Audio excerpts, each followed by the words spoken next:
Satu pilot. Kontrol yang mudah. Kenali DJI Agras T5 terbaru yang mengagumkan dan inovatif. Kapasitas penyemprotan 50 liter. Dengan sprinkler ganda, T55 memberikan laju aliran besar 40 liter per menit, mudah beradaptasi dengan berbagai tanaman seperti jagung, tebu, dan gandum.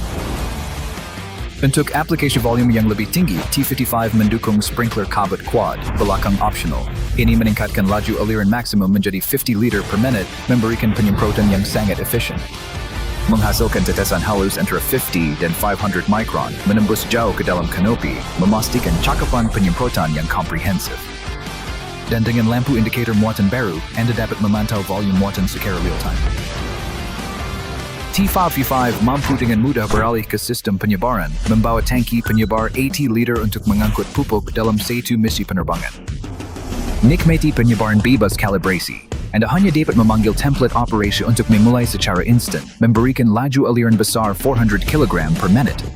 Dengan 5 jenis pengumpan sekrup yang tersedia, ia menangani butiran padat dari 0.5 hingga 10 mm.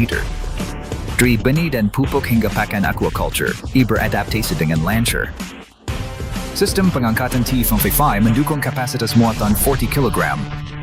Operasi pengangkatan mendukung berbagai fungsi, termasuk operasi otomatis, kontrol keseimbangan otomatis, penghindaran rintangan kargo, dan pelepasan kabel darurat. Dilengkapi dengan radar gelombang milimeter generasi baru, T55 menangkap hingga 250,000 poin per detik. Dengan deteksi saluran listrik yang ditingkatkan secara signifikan, ia melakukan bypass yang lancar. Dan dengan terus mencatat data rintangan, ia memenuhi janjinya lebih aman dengan setiap penerbangan. Sistem Trivision yang baru ditingkatkan memberikan deteksi horizontal 360 derajat pejalan kaki dan kendaraan selama lepas landas dan pendaratan.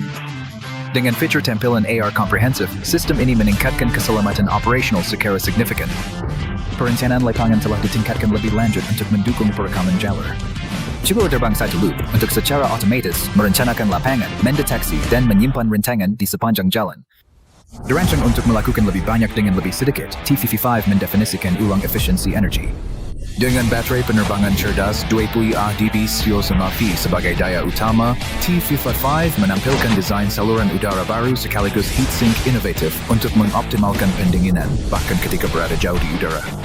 Di tanah, pendingin udara tambahan memotong panas, memastikan operasi berkelanjutan tanpa terlalu panas. Kompatibel dengan dua perangkat pengisian daya, mendukung pengisian daya ultra cepat. Untuk daya tahan yang lebih lama, pasangkan dengan baterai penerbangan cerdas 30A. Dilengkapi dengan remote control layar kecerahan tinggi 1 inci dan sistem transmisi video O4, ia memberikan jangkauan transmisi hingga 2 km. T55 juga kompatibel dengan berbagai aksesori berteknologi tinggi, termasuk relay O4 dan sistem DRTK3AG untuk meningkatkan kinerja. Kenali lebih jauh dan sambut hasil lebih optimal dengan DJI Agras T55 terbaru. Mudah digunakan dan ringan untuk lapangan.